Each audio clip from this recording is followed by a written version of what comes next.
I used to think the worst betrayal was a knife in the back. Turns out, it's a smile across the table from your brother while your wife giggles like a teenager. And the kicker? My parents knew. Hell, they encouraged it. If karma's real, it better be packing a damn flamethrower, because I'm about to torch this entire family legacy. It started with a text I wasn't supposed to see, still thinking about last night, from my wife's number, sent to my brother. My stomach turned. I wasn't snooping. I was just grabbing her phone off the kitchen counter to charge it. She'd left it there when she ran out to grab milk. Classic move. Only now, I was standing there like an idiot, holding the proof of my own humiliation. I didn't say anything that night, or the next. I needed to be sure. Needed to find out how deep this rabbit hole went, because if what I thought was true, this wasn't just cheating. It was betrayal wrapped in a bow made of family Christmas photos. So I played dumb, smiled, kissed her cheek, ate the casserole she baked while texting him under the table. I watched her laugh with him at dinner, watched my parents beam at their boys getting along so well. They had no idea, or at least I thought they didn't, until the dinner at Mom's blew the lid off everything. It was Sunday, mandatory family dinner, Mom's roast beef, Dad's stale political rants, my brother Kyle bragging about his new project manager promotion at the family business. Our business. The business I'd poured 10 years into, while Kyle bounced. Around the West Coast blowing through startup money and girlfriends like it was a game. And guess who helped Kyle polish his proposal? Mom said, all smiles. Natalie's been such a little genius lately. I froze, fork mid-air. Natalie, my wife, grinned and shrugged. Just a little formatting and spell check. Kyle smirked. Don't be modest, you nailed it. Dad chuckled. A good woman's the backbone of a successful man. And suddenly the air was thick with irony. They weren't even hiding it. I excused myself, walked out onto the back porch. I needed air, but mostly, I needed not to lose it in front of everyone. That's when my sister-in-law Amber followed me out. She looked pissed. You're seriously gonna take this lying down? I blinked.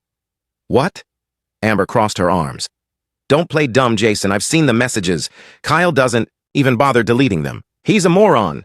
Natalie's been, whatever this is, for months. I just stared at her. My own wife, my own brother. And now my parents too? Amber snorted. You think your mom doesn't know? She does. She told me better Natalie than some floozy when I brought it up.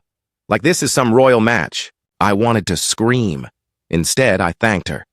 That night, I didn't confront Natalie. I kissed her goodnight, told her I loved her. I even brought her tea in bed, because the rage boiling inside me wasn't ready to blow yet. It needed direction. Doug. Every night after she fell asleep, I searched. Her emails, deleted photos, Kyle's Instagram. Found a picture from his birthday dinner, one I didn't attend because she said it was just co-workers. There she was, sitting beside him, hand on his leg. 2 weeks later, I hired a private investigator. That was the first smart thing I did. While he followed them around, I started prepping my own bombshell. Copied company files, emails, anything suspicious Kyle had signed under the radar. Discovered shady transfers to his consulting accounts. Natalie's name popped up as a marketing advisor. Neat trick, considering she worked part-time at a yoga studio. I printed everything, bound it in a black folder, wrote "for legal review" on the cover in red marker, left it in my safe. Then I waited. The night everything exploded was Kyle's engagement party. Yeah, engagement. My wife stood beside him, wearing a green dress I'd bought her for our anniversary. My mother held her hand like she was a daughter. Natalie smiled, like she belonged there. And Kyle? He announced that they were planning to go public soon, that Natalie had transitioned from one brother to the other. He said it like a joke. Everyone laughed, except Amber. And me. I didn't laugh. I stood, pulled the folder from my jacket, walked to the mic. I said, "If you're going to betray your own brother, at least be good at hiding it," and handed the folder to Kyle. The room fell dead silent. Kyle opened it. His smirk vanished. Natalie whispered something. My father stood. My mother said my name like a warning. Too late. I turned to the guests. Ladies and gentlemen, meet the golden couple of tax fraud, family betrayal, and corporate embezzlement. Enjoy your canapes. And walked out. I didn't sleep that night. Not from guilt, from adrenaline. You'd think blowing up your entire family's fantasy land would come with some kind of relief. closure. But no, just rage. Cold, bitter rage. I lay in the dark, listening to the silence in our empty house. My house. Paid for by my salary, furnished with my money, and violated by them. Every inch of the place felt dirty. Her perfume still lingered on the pillows. I wanted to rip the sheets off, set the bed on fire, and mail the ashes to Kyle with a bow on top. The fallout hit fast. The next morning, I got a call from my father. I didn't answer. He left a voicemail, 3 minutes of sputtering, fuming, blaming me for making a scene. Jason, I raised you better than to humiliate your family like that in public. Excuse me? I was the one who got humiliated, cheated on, lied to, gaslit by my own parents. And now I was the bad guy? 2 hours later, Mom showed up. I saw her silver Lexus roll up and debated not answering the door, but my curiosity got the better of me.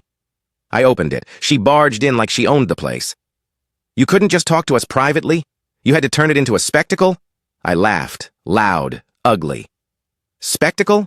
You mean like watching my wife dry hump my brother in your kitchen while you top off their wine glasses? Her face flushed. Don't be vulgar. Oh, sorry, I forgot who I was talking to. Chief enabler of the perfect family. She didn't like that. Look, she snapped. Kyle's been struggling since his divorce. He needed support. Natalie, well, things weren't working between you two anyway. We all saw it. We all saw it. I swear my blood turned to lava. So, instead of helping your son, you decided to, what? Offer up my wife like a sacrificial lamb to the golden child? She chose him, my mother hissed. That stopped me, for a second. Then I grinned. Yeah? Well, let's see how loyal she stays when Kyle's broke, fired, and under federal investigation. Mom's face went pale. Oh yeah, she didn't know. You think I just embarrassed him? I asked, stepping closer. I gave that folder to 3 people. Kyle, our company's CFO, and our corporate lawyer. That shut her up. Get out of my house. She didn't argue, just clutched her purse and left, eyes wide, mouth shut. For the first time in years, she had nothing to say. That silence felt better than any apology she could have faked. By Monday morning, the office was buzzing. Kyle hadn't shown up. HR asked to meet with me privately. I walked into the boardroom and the CFO, Chuck, gruff, old guy, sharp as hell, was already sitting there with the company lawyer.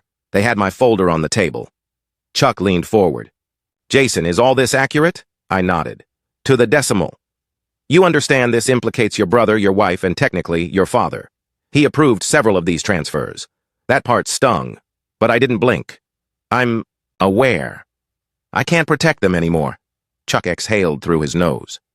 Then let's proceed. Boom! Just like that, Kyle was suspended. Natalie's consulting arrangement canceled. Dad asked to step down from the board for medical reasons, aka don't come back. I knew it wouldn't be easy from here, but in that moment, I felt power again. Control. Like I'd finally grabbed the wheel of a car that had been swerving toward a cliff for years. Then came the twist I didn't expect. Amber called me that night. She sounded shaken. They're turning on each other, she said. Kyle told your mom that Natalie manipulated him. Your dad's trying to pin it all on Kyle. And Natalie? She's already lawyered up. I sat down hard on the couch. Lawyered up? For what? She's claiming you were emotionally abusive. That you pressured her financially, made her dependent. What? She wants alimony, Jason. I burst out laughing. Alimony? She cheated on me with my brother and I owe her money? Amber didn't laugh. She's saying she was isolated, that you neglected her while working. She's playing the victim. Of course she was. When the truth doesn't make you look good, rewrite the script. Make yourself the underdog. Cry about being misunderstood. I've seen her pull this routine with friends, co-workers, strangers. But now she was aiming it at me in court. And somehow, it still wasn't over. Amber hesitated. There's more. I tensed. Hit me. She's pregnant. The world tilted sideways. Pregnant.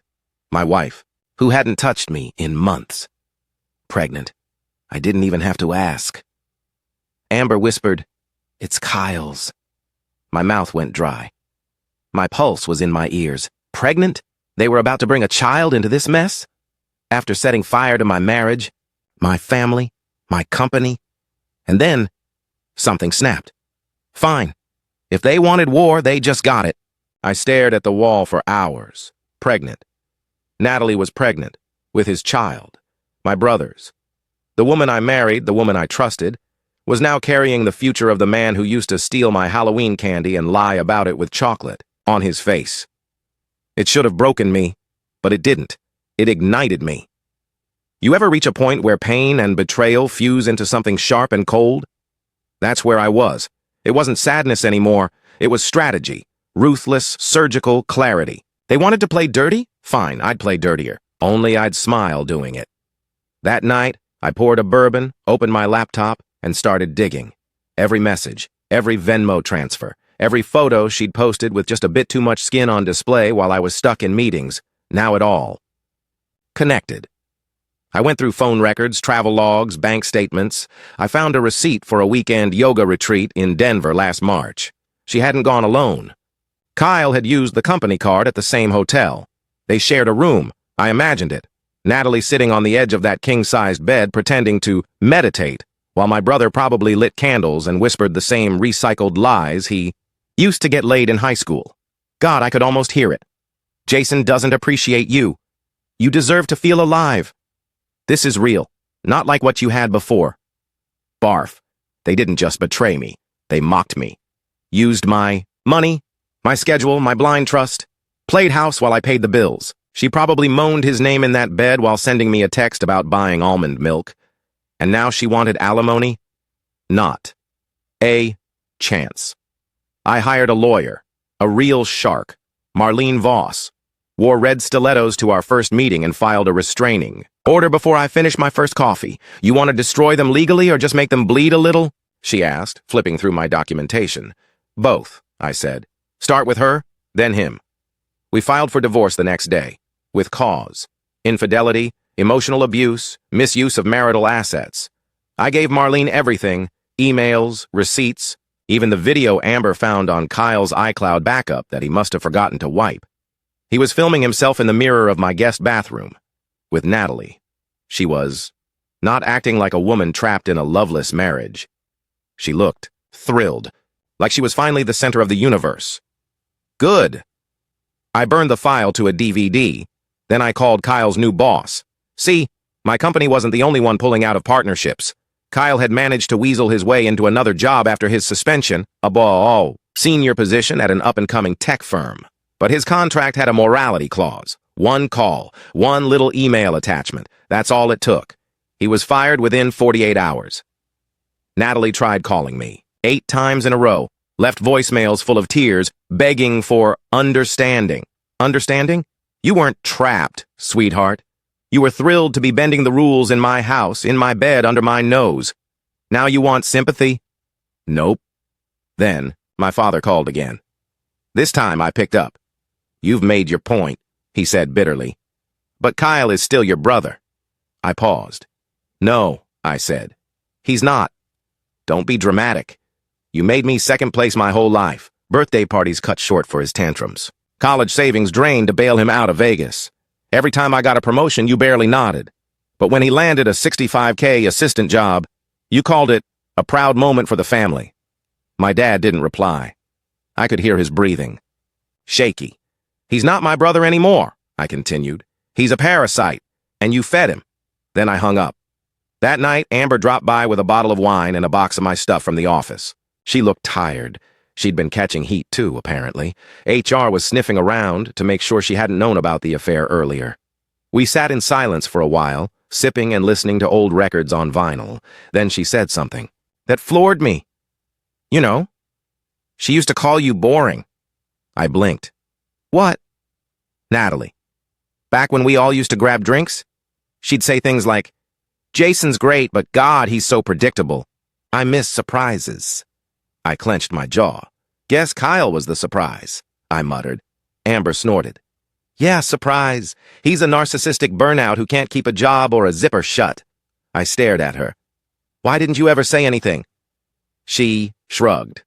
I thought you knew, but you were so in love. I looked down at my glass. Was I? Or was I just hooked on the idea of being enough? Before she left, Amber stopped in the doorway. "Hey, you're not boring. You were just trying to build something real." I watched her walk to her car. Something about her tone stuck with me. For the first time in weeks, I didn't feel empty. I felt seen, but that warmth didn't last long. The next morning, I woke up to a headline: Local Tech Air faces lawsuit for fraud, workplace misconduct.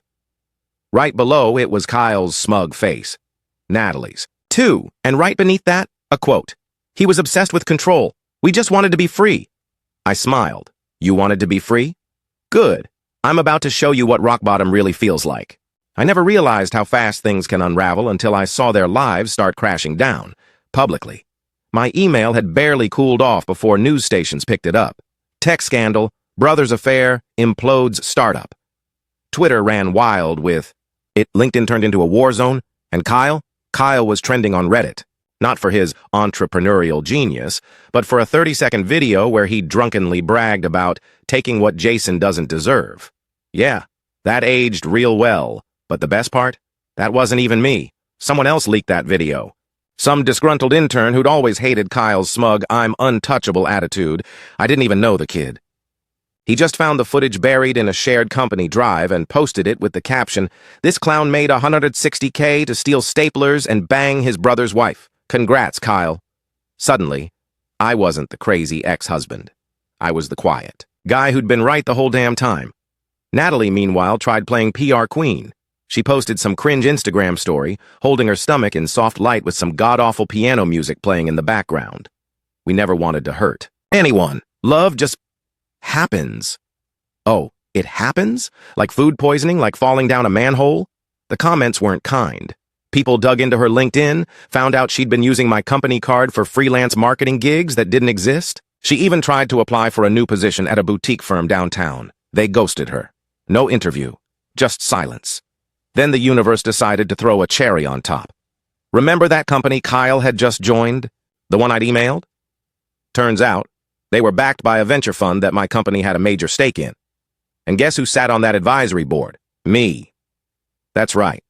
Their board meeting came around, and when Kyle's name came up on the agenda, I didn't even have to raise my voice.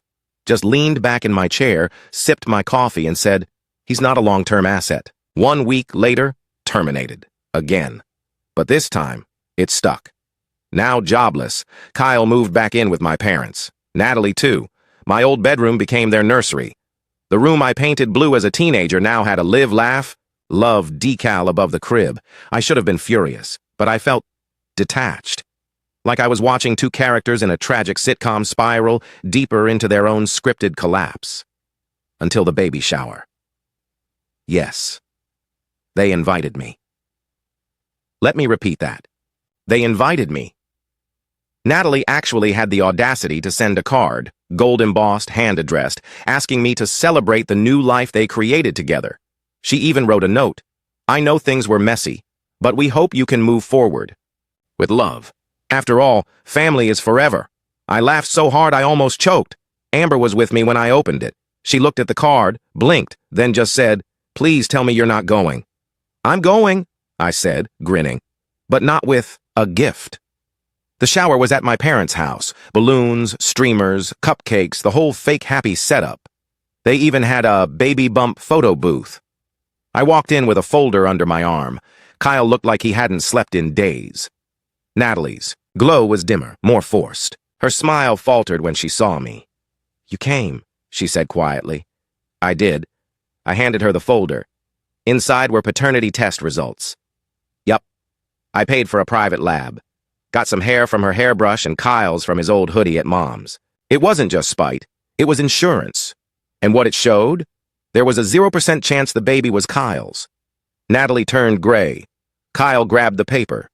His mouth opened, then closed. He looked like a goldfish choking on air. "You were cheating on both of us?" he barked. She tried to speak. "Failed." I turned to my father. "Still think he's the golden son, Dad?"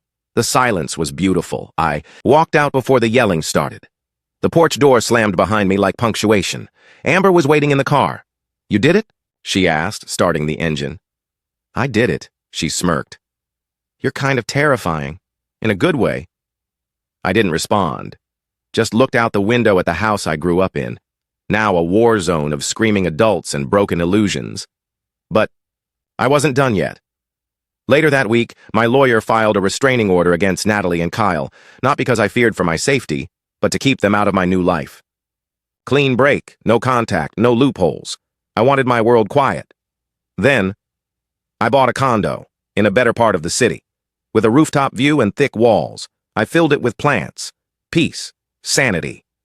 One evening, Amber brought over Thai food. We ate. On the balcony, barefoot, beer in hand. "You seem lighter," she said. "Because I am. You think they'll ever recover?" I thought about it, then shrugged. "Doesn't matter. Because here's the truth. They burned the bridge thinking I'd chase them into the fire, but I built a new road, and I'm walking it now. Alone? Maybe. But free? Absolutely. Freedom tasted like grilled sesame chicken and cold beer on my balcony. I didn't realize how loud my life had been until it got quiet. The lies, the gaslighting, the fake apologies, they were gone. What was left was space, air, sunlight through the windows, music that didn't remind me of anyone but myself. But of course, peace doesn't last forever. It was around the time I got promoted, VP of Ops at a new tech firm, that I saw Kyle again. I was grabbing coffee at the usual spot when I heard that voice behind me, drenched in fake confidence. "Jason! Didn't expect to see you here." I turned. Kyle looked deflated. Same cocky tone, but his suit didn't fit right anymore. Dark circles under his eyes, like life had been chewing on him for months. I could have ignored him, should've. But I didn't. "You working again?" I asked, deadpan. His smirk twitched. "Contracting, freelance stuff. It's flexible. Translation, unemployed and begging for scraps." I nodded, grabbed my coffee and was halfway to the door when he said something that stopped me cold. Natalie left. My hand froze on the door handle. "She packed up and took the baby. I don't even know where she is now." I turned slowly. "What happened to love just happens?" He didn't laugh. "Turns out she was still seeing that yoga instructor. The baby's real dad. Guess she got tired of pretending." For a second, I didn't feel anything. Then, the weirdest emotion flooded me. Pity. Not for Kyle, but for that kid. Somewhere out there, stuck with a mother who treated loyalty like an accessory, and two alleged fathers who were both used and discarded. I walked out without another word. That night, I lay in bed staring at the ceiling, the city lights flickering through the curtains. Amber was out of town on a work trip. It was just me and the silence again, and it hit me. I'd won. But it didn't feel like winning because revenge is satisfying. Justice feels good. But closure? That's a different beast. Closure doesn't scream. It doesn't dance on graves. It walks away with quiet dignity and doesn't look back. I needed to stop looking back. So I did something unexpected. I called my mother. We hadn't spoken since the baby shower disaster. But when she picked up and heard my voice, she started crying. Not the dramatic, manipulative kind. The raw, cracked kind. "Jason," she whispered. "I'm sorry." For a second, I couldn't speak. "I know," I finally said. We talked for an hour. She told me how things had unraveled. How Kyle sank into depression. How Dad started drinking more. How their house felt haunted by everything they tried to ignore. "You were the only one who told the truth," she said. "And we punished you for it." I didn't forgive them, not completely, but I listened, and for now, that was enough. A few weeks later, I got a package in the mail, no return address. Inside was a small envelope, no note, just a child's drawing, stick figures, a man, a woman, and a baby. The man had spiky brown hair, like mine. The woman had blonde curls, Natalie, and next to the drawing, written in crooked red crayon, "To Jason. Thank you." I stared at it for a long time. I don't know if she sent it, or if someone else did. Maybe even the kid's real dad. But somehow it landed in my hands, and it felt final. That weekend, Amber came back into town. I told her everything, about Kyle, the drawing, the call with my mom. She listened quietly, then said something that stuck with me. "Maybe you're not the one who lost a family. Maybe you're the one who escaped one." We were sitting on my couch, our legs tangled, takeout containers around us like ruins of a mini feast. I looked at her. Really looked. The way her eyes didn't flinch when I opened up. The way she never asked for more than I could give, but still offered more than I deserved. "Hey," I said, hesitating. "Yeah? You ever think about leaving this city, starting fresh?" She blinked. "Where would we go?" I smiled. "Somewhere nobody knows our names," she laughed. "That sounds suspicious." "Good." And just like that, the idea planted itself. Started researching new jobs, places where my resume mattered more than my drama, somewhere coastal, quiet, with trails and seafood and a farmer's market on Sundays. It didn't happen overnight, but 3 months later, we packed our stuff into a rented U-Haul and left. No grand exit, no speeches, just one last look in the rearview mirror as the skyline shrank behind us. Sometimes you don't need fireworks. Sometimes the most explosive endings are the quiet ones. Because when everything burns down and the smoke finally clears, you're not standing in ruins. You're standing in freedom. They say when you leave a broken place behind, the ghosts follow you. That's crap. The ghosts didn't follow me. I left them choking on their own smoke. Amber and I moved to Cannon Beach, Oregon. Small town, big waves, salt in the air. The kind of place where nobody cares what your past looks like, as long as you recycle and don't park like a jerk. She got a remote gig in UX design. I landed a leadership role at a green energy startup. Less corporate bull, more hiking meetings, and actual sincerity. I didn't recognize myself at first. I was lighter. No anxiety waiting for the next lie to drop. No tracking calendars for anniversaries that meant nothing. No pretending.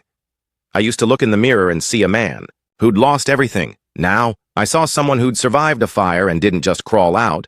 He walked. But let me rewind, because the universe wasn't done yet. One rainy Tuesday, a letter showed up, handwritten, no return address. Inside was a single sheet of paper. "You destroyed our family. I hope it was worth it." "Dad, that was it." "No. Dear Jason," no signature, just poison, inked in shaky strokes.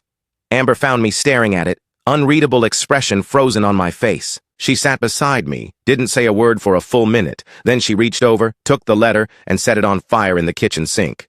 We watched it burn. The flames curled the paper, blackening every hateful syllable until there was nothing left but ash. "You didn't destroy anything," she said. "You just stopped pretending it wasn't already broken." And damn, that hit harder than I expected. A month later, Mom called again. She was in therapy. Dad wasn't. Kyle had moved back in with them, jobless and bitter, and apparently allergic to accountability. "Do you want to talk to your father?" she asked, cautious. "No," I said, soft but firm. "I think I finally understand him. That's enough." She didn't argue, maybe because she was starting to understand, too. Then came the last twist in the story. Amber and I were grabbing groceries when I spotted someone near the checkout. Kyle, not in person, in a flyer on the bulletin board. Mugshot, arrested 2 towns. Over for DUI, driving with a suspended license, resisting arrest. The works. Underneath, "If you have information on further incidents involving Kyle Avery, please contact." I stood there, staring, not smug, not even angry, just done. That's what people like him do. Spiral, blame, destroy themselves, on the altar of their own delusions. He wasn't my story anymore. He was just a cautionary tale in someone else's chapter. We walked out into the Oregon drizzle.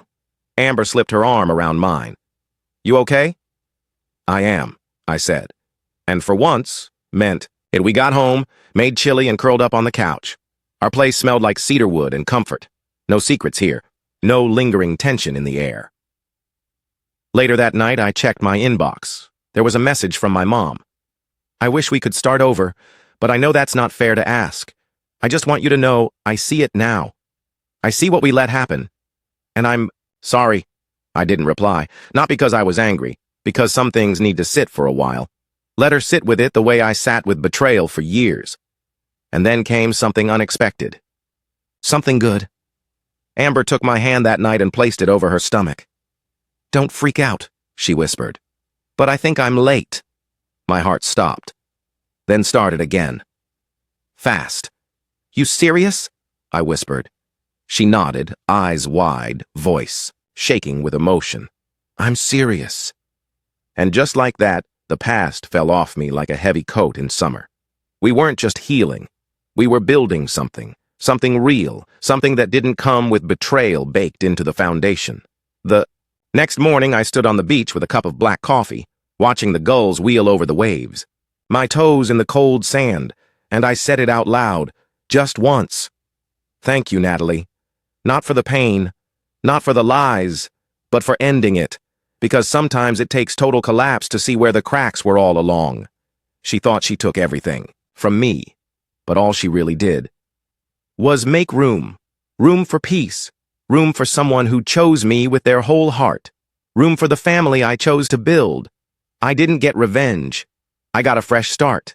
And honestly, that's way better than revenge ever was. And here it is, the finale of today's story.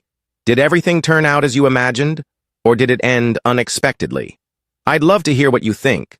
Leave your thoughts in the comments below, and let's dive into the discussion together. If this story kept you in suspense, don't forget to give it a thumbs up. And if you haven't signed up yet, what are you waiting for? This is your chance to join an incredible community where exciting new stories unfold every day. Click the subscribe button and turn on notifications to stay up to date. Thanks for your attention and see you on your new adventures.